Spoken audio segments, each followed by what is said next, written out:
اہدنا الصراط المستقیم ایک جامع اور اہم ترین دعا ہے جو انسان کو سکھلائی گئی ہے. انسان کا کوئی فرد اس سے بے نیاز نہیں ہے.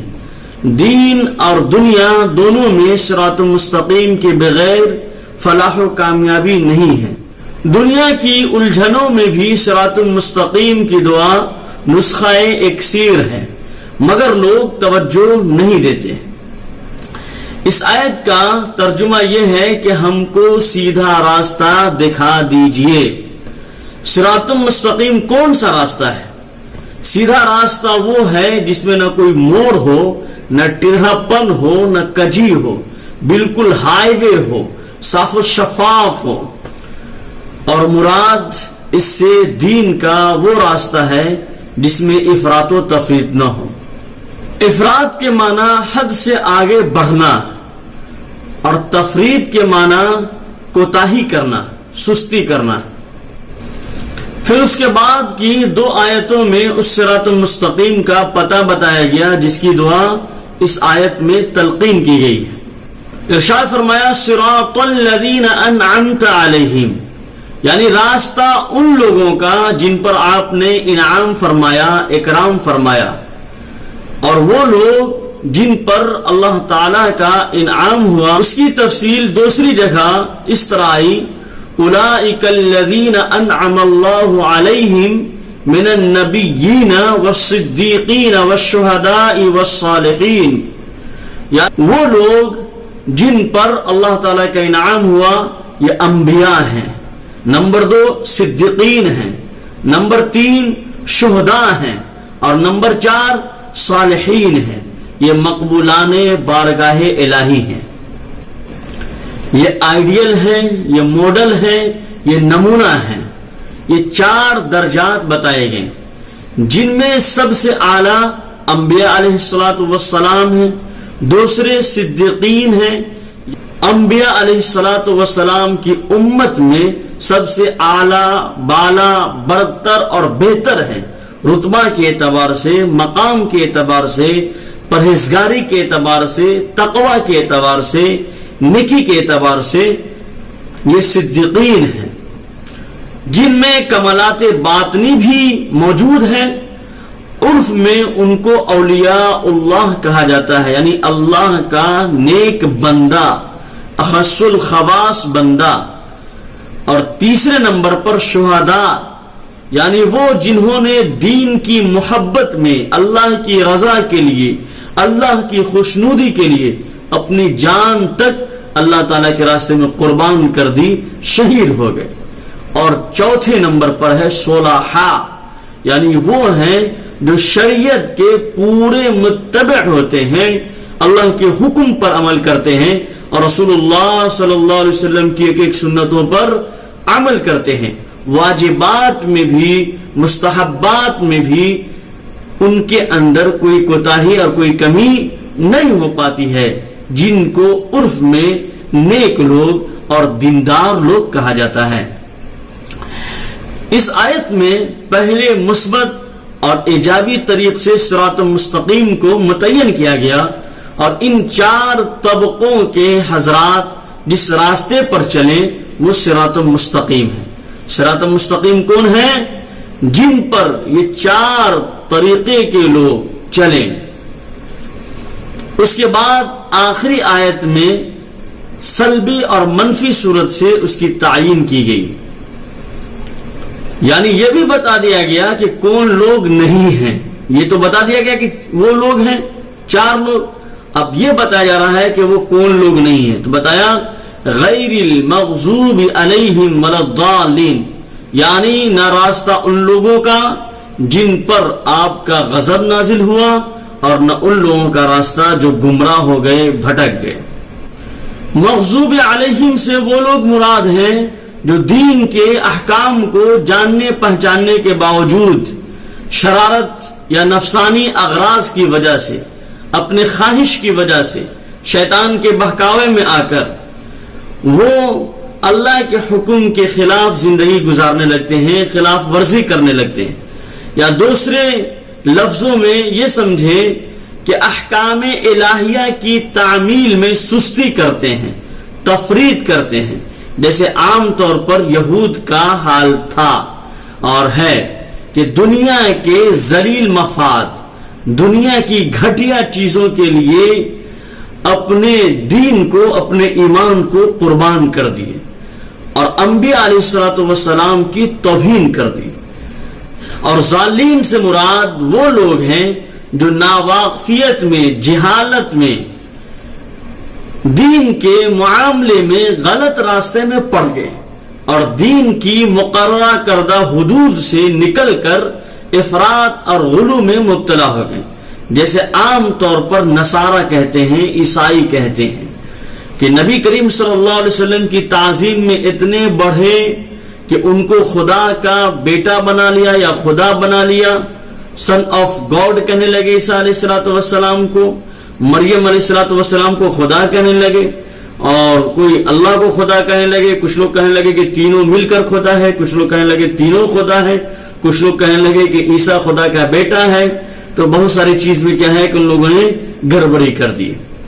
تو ایک طرف یہ ظلم کہ اللہ کے انبیاء کی بات نہ مانی، انہیں قتل تک کرنے سے گریز نہ کیا، اور دوسری طرف یہ زیادتی کہ نبی ہی کو خدا بنا لیا، نبی ہی کو خدا بنا لیا۔ تو لہذا ان دونوں چیزوں سے بچنا ضروری ہے۔ آیت کا حاصل مطلب یہ ہوا کہ ہم وہ راستہ نہیں چاہتے جو اغراض نفسانی کے تابع ہو، بدعمل ہو، دین میں تفرید کرنے والوں کا ہو، اور نہ وہ راستہ چاہیے جو جاہل لوگوں کا ہے، گمراہ لوگوں کا ہے، اگیانی کا ہے، ان پڑھ کا ہے، دین میں غلو افراد کرنے والوں کا ہے، بلکہ ان کے درمیان کا سیدھا راستہ چاہیے، بالکل ہائی وے، گلی کچی نہیں، ٹیڑھا بکلا راستہ نہیں کہ ہائی وے آدمی کو بتا دیا ایک مرتبہ سیدھے چلے جاؤ تو وہ سیدھے چلا جائے اور گمراہ نہ ہو، جس کے اندر نہ افراط ہو، نہ تفریط ہو، نہ شہوات ہو، نہ اغراض نفسانی ہو، اور نہ اتباع سنت سے دوری ہو، اور شبہات سے اور غلط عقائد سے وہ پاک ہو۔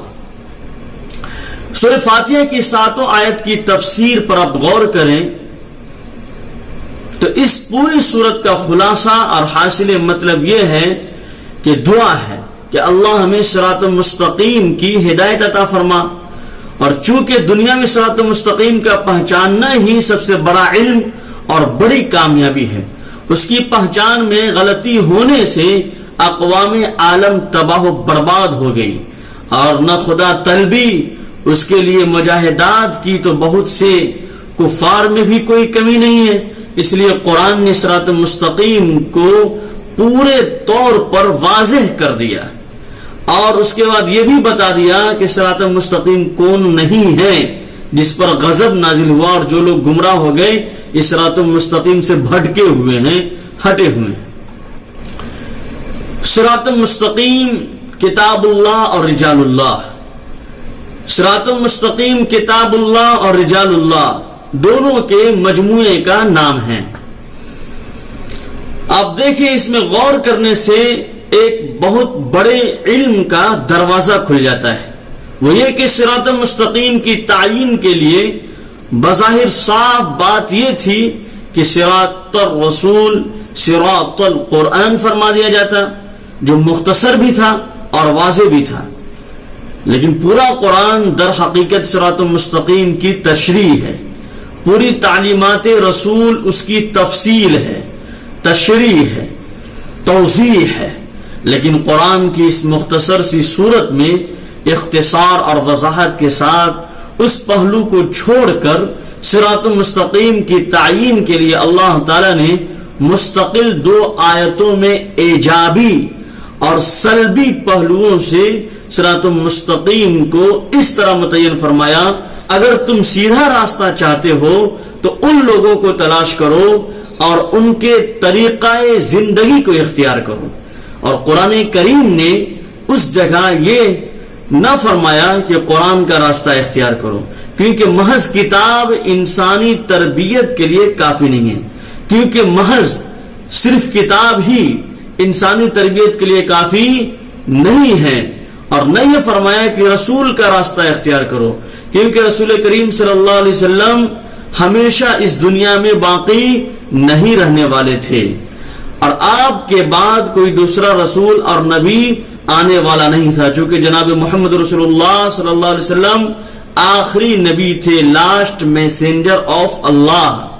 اس لیے صراط مستقیم جن لوگوں کے ذریعے حاصل ہو سکتا ہے نبیوں کے بعد، یہ بتا دیا گیا کہ یہ حضرات ان میں شامل ہیں جو قیامت تک دنیا کے اندر موجود ہوں گے۔ اور وہ کون لوگ ہیں؟ صدیقین ہیں اور شہداء ہیں اور صالحین ہیں۔ یہ تینوں لوگ قیامت تک دنیا کے اندر موجود ہوں گے۔ لوگوں کو چاہیے کہ ان لوگوں کے ساتھ مل جائیں اور ان کی تقلید کریں، ان کی پیروی کریں اور ان کی رہبری اور رہنمائی میں زندگی بسر کریں۔ ایک حدیث میں جب رسول کریم صلی اللہ علیہ وسلم نے صحابہ کرام کو خبر دی کہ پچھلی امتوں کی طرح میری امت بھی 70 فرقوں میں بٹ جائے گی، تقسیم ہو جائے گی، اور صرف ایک جماعت ان میں حق پر ہوگی، تو صحابہ کرام نے دریافت کیا کہ وہ کون سی جماعت ہے؟ اس پر بھی حضرت صلی اللہ علیہ وسلم نے جو جواب دیا اس میں بھی کچھ رجال اللہ کا پتہ دیا گیا، اور فرمایا ما انا علیہ و اصحابی، وہ یہ ہے کہ حق پر وہ جماعت ہوگی، وہ گروہ ہوگی جو میرے اور میرے صحابہ کے طرز پر ہوں گے، یعنی میری سنت پر چلیں گے، میرے صحابہ کرام کی سنت پر چلیں گے۔ اس خاص طرز میں شاید اس کی طرف اشارہ ہو کہ انسان کی تعلیم و تربیت محض کتابوں اور روایتوں سے نہیں ہو سکتی، بلکہ رجال ماہرین کی صحبت اور ان سے سیکھ کر حاصل ہو سکتی ہے۔ در حقیقت انسان کا معلم اور مربی انسان ہی ہو سکتا ہے، محض کتاب معلم اور مربی نہیں ہو سکتی۔ صرف کتاب کو ہم ٹیچر بنا لیں، یہ ایسا نہیں ہو سکتا۔ اس لیے کہا گیا کہ کورس تو صرف لفظ ہی سکھاتے ہیں، کورس تو صرف لفظ ہی سکھاتے ہیں، آدمی بناتے ہیں۔ ایک سوال یہ ہے کہ تقلید کیا حرام ہے اور تقلید کرنے والا مشرک ہے؟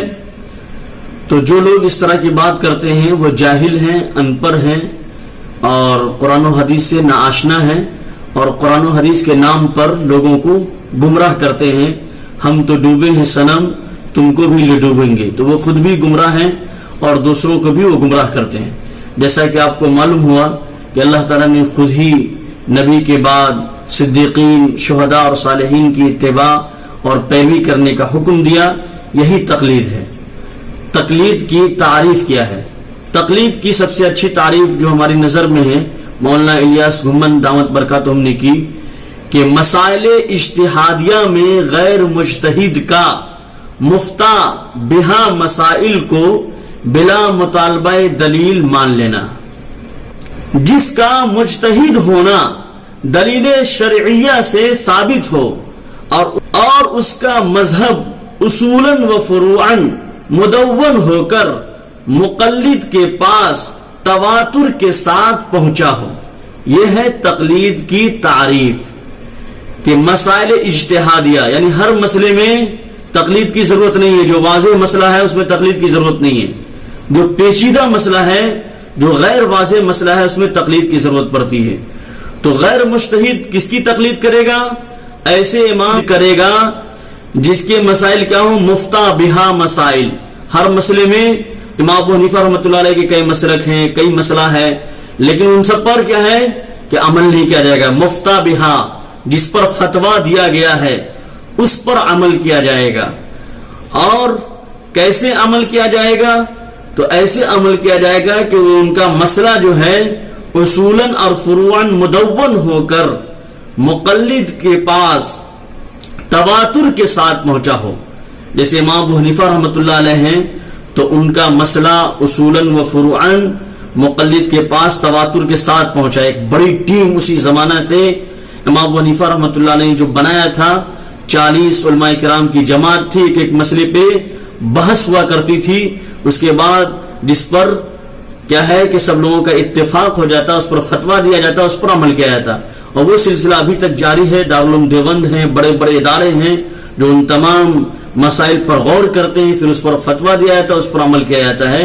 تو یہ تقلید صحیح ہے, اور پوری دنیا کے اندر 99% لوگ تقلید کرنے والے ہیں اور تقلید کرتے ہیں, جن میں 50% لوگ امام ابو حنیفہ رحمۃ اللہ علیہ کے مقلد ہیں, اور 49% میں تینوں ائمہ حضرات کے تقلید کرنے والے لوگ ہیں, اور 1% لوگ ہیں جو اپنے آپ کو غیر مقلد کہتے ہیں. لیکن اس میں سے بھی کیا ہے کہ سب لوگ خراب نہیں ہیں, کچھ لوگ اس میں بھی اس کو مانتے ہیں, اور کچھ لوگ ہیں جو ادھر ادھر